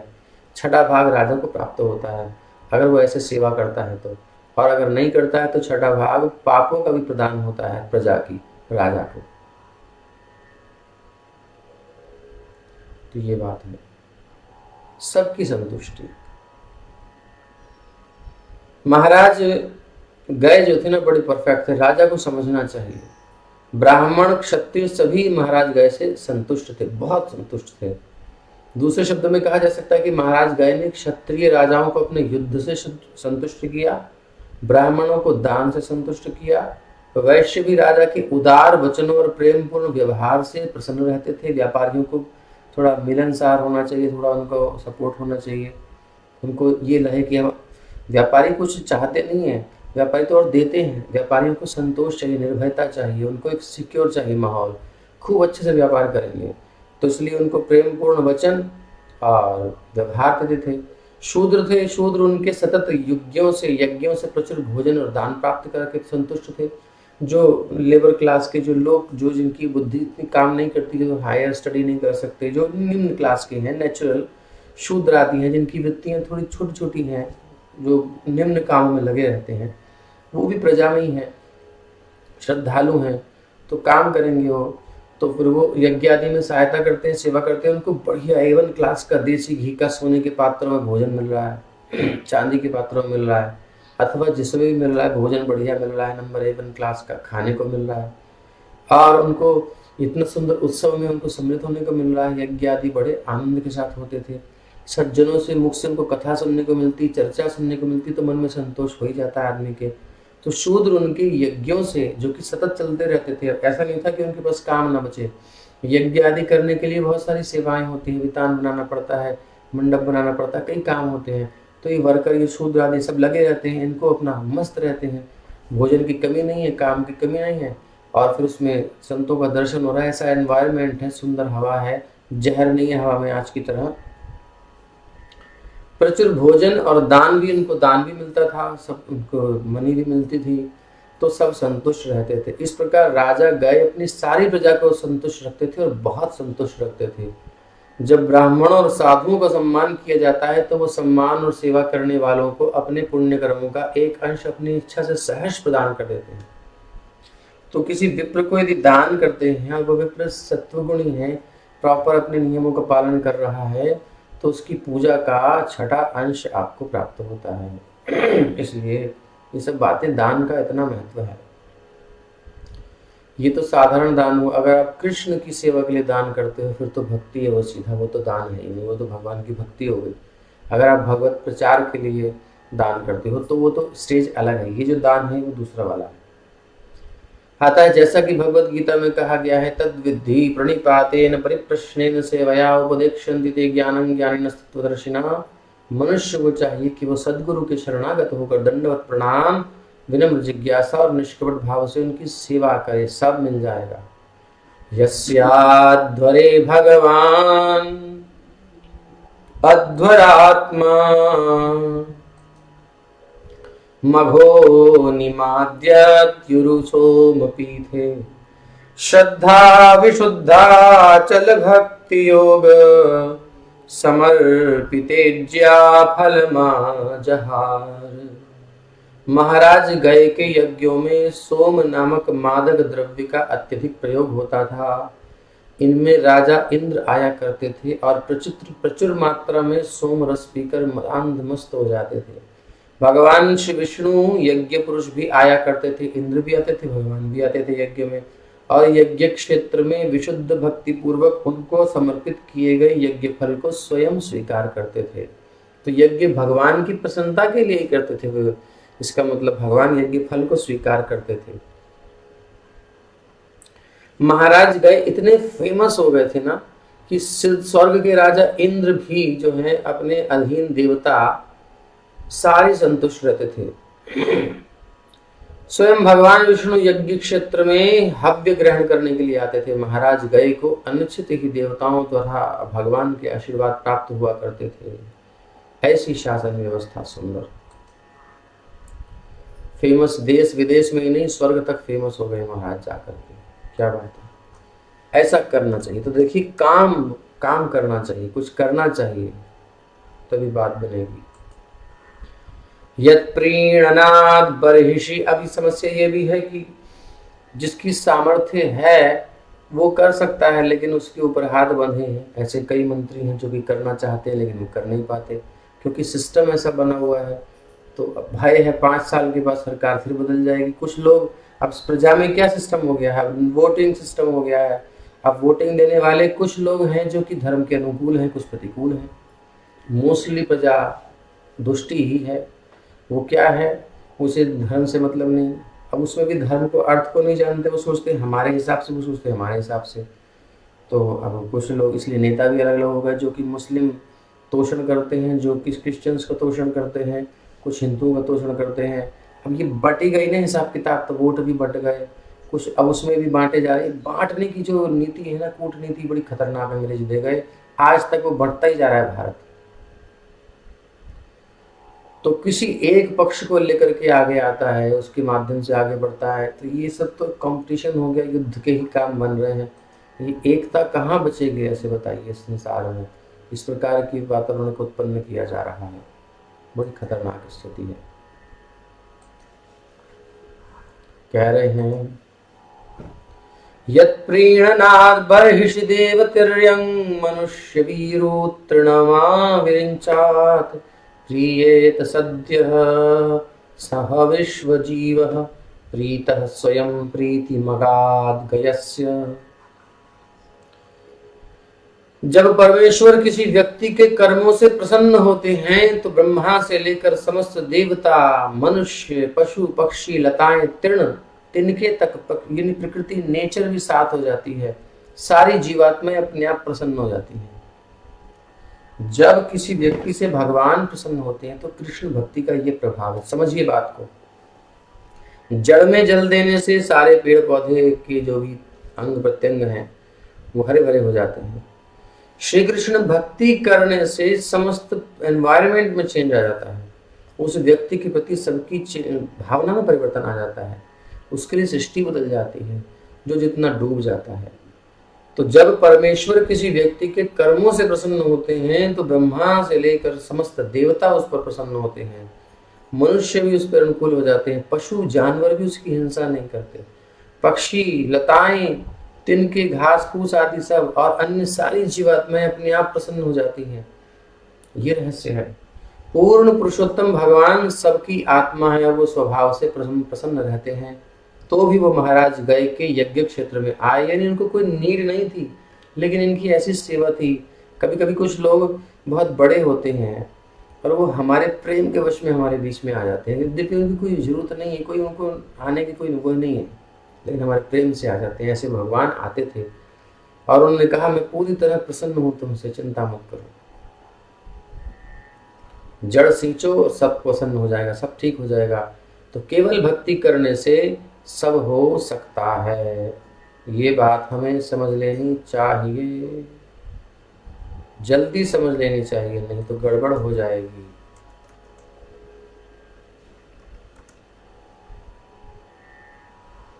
आगे कह रहे हैं गयाद गयन्त्यां चित्ररथः सुगतिरवरोधन इति त्रयः पुत्रा बभूवुश्चित्ररथा दूर्णायां सम्राट जनिष्ठ तत उत्कलायां मरीचिर्मरीचिर्बिन्दुमत्यां बिन्दुमानुदपद्यतस्तस्मात् सरघायां मधुर्नामा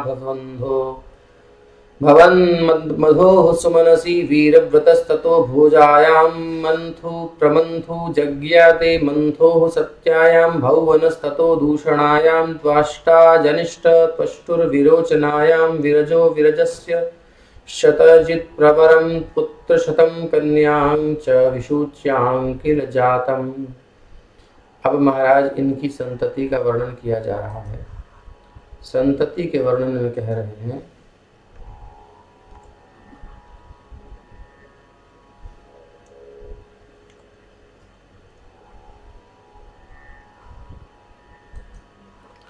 गयंती के गर्भ से महाराज गय के 3 पुत्र हुए, जिनके नाम थे चित्ररथ, सुगति और अवरोधन। चित्ररथ की पत्नी ऊर्णा से सम्राट नाम का पुत्र उत्पन्न हुआ। सम्राट नाम ही इनका सम्राट है। सम्राट की पत्नी का नाम था उत्कला। उनके गर्भ से सम्राट महाराज को मरीचि नामक पुत्र उत्पन्न हुआ। मरीचि की पत्नी हुई बिंदुमती। बिंदुमती से बिंदु नाम का पुत्र उत्पन्न हुआ।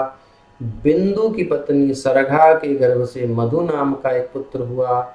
मधु की पत्नी सुमना से वीरव्रत और वीरव्रत की पत्नी भोजा से मंथु। मंथु और प्रमंथु 2 पुत्र उत्पन्न हुए। मंथु की पत्नी सत्या हुई। सत्या से भौवन नाम का पुत्र और भौवन की पत्नी दूषणा से त्वष्टा नामक पुत्र उत्पन्न हुआ। त्वष्टा की पत्नी विरोचना से विरज नाम का पुत्र हुआ और उनकी पत्नी विशुचि के गर्भ से 100 पुत्र 1 पुत्री उत्पन्न हुई।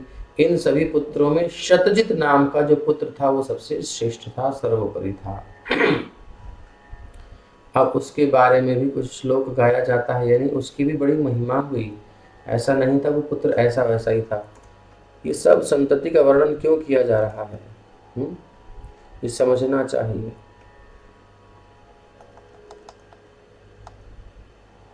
उसके लिए एक श्लोक गाया जाता है, उसे आप स्क्रीन पर देख रहे हैं। तत्रायं श्लोकः प्रयव्रतं वंशमिमं विरजश्चरमोद्भवः। प्रयव्रतं वंशमिमं विरजश्चरमोद्भवः। क्षमा कीजिए। प्रयव्रतं वंशमिमं विरजश्चरमोद्भवः। अकरोदत्यलं कीर्त्या विष्णुः सुरगणं यथा। राजा विरज के संबंध में ये श्लोक बहुत प्रसिद्ध है, जिसका मतलब क्या है, प्रियव्रतम अर्थात राजा प्रियव्रत से चलने वाला जो वंश है। वंशम इमम, इमम ये वाला वंश जो प्रियव्रत का वंश है, अपने ऊंचे गुण और व्यापक कीर्ति के कारण राजा विरज उसी प्रकार से प्रियव्रत राजा के वंश के मणि हो गए, जिस प्रकार भगवान विष्णु अपनी दिव्य शक्ति द्वारा देवताओं को विभूषित करते हैं और आशीष देते हैं। यानी इतने सुंदर हो गए राजा, सबसे श्रेष्ठ हुए। पुष्पित वृक्ष अपने सुगंधित फूलों के कारण उद्यान में अच्छी ख्याति अर्जित करता है। किसी बगीचे में आप जाओ और किसी वृक्ष पे बहुत सुगंधित फूल खिले हुए हैं और वो सब जगह सुरभित, वो उसकी सुगंध फैल रही है, उसकी चर्चा में जो भी जाएगा नहीं पता है वहाँ बहुत सुगंध पेड़ वाला है, पेड़ है, उसको खूब सुंदर फूल खिलते हैं, हाँ जरूर जाना, पूरे कुएं में बहुत सुंदर वृक्ष है, ऐसे कोई चर्चा करे। इसी प्रकार से यदि किसी वंश में कोई प्रसिद्ध व्यक्ति होता है, कोई सज्जन होता है, कोई दानी होता है, कोई महात्मा होता है, कोई वीर होता है, तो उसकी उपमा वन के सुगंधित पुष्प से की जाती है। उसके कारण से उसका पूरा घर, फैमिली, उसका वंश, इतिहास प्रसिद्ध हो जाता है। क्योंकि श्री कृष्ण ने यदुवंश में जन्म दिया था, इसलिए यदुवंश यादव लोग सर्वथा विख्यात रहे हैं। राजा विरज के प्रकट होने से महाराज प्रियव्रत का वंश हमेशा से प्रसिद्ध रहा है। इस प्रकार श्रीमद् भागवत महापुराण के राजा पंचम स्कंद के राजा प्रियव्रत के वंशजों का वर्णन, यश का वर्णन नामक ये 15वें अध्याय का तात्पर्य प्रभुपाद जी के द्वारा पूर्ण हुआ। यहाँ हम विश्राम करते हैं इस अध्याय को। बहुत बहुत धन्यवाद। कल फिर आएंगे अगले अध्याय के साथ और अगला अध्याय है जम्बू द्वीप का वर्णन। अब थोड़ा सा जम्बू द्वीप, जिसमें हमारा द्वीप जो है, जो द्वीप हैं कई सारे आपने सुने हैं, प्रियव्रत महाराज ने इनका विभाजन किया था, तो उसमें जम्बू द्वीप का वर्णन कल किया जाएगा। संकल्प में आप पढ़ते ही हैं जम्बू द्वीपे भरतखंडे, तो जम्बू द्वीप का आप वर्णन कल सुनेंगे। तो कल सब आइए, किसी का कोई प्रश्न है तो कर सकते हैं। हरे कृष्ण कृष्ण कृष्ण हरे हरे, हरे राम राम राम हरे हरे। ठीक है, आरती करते हैं।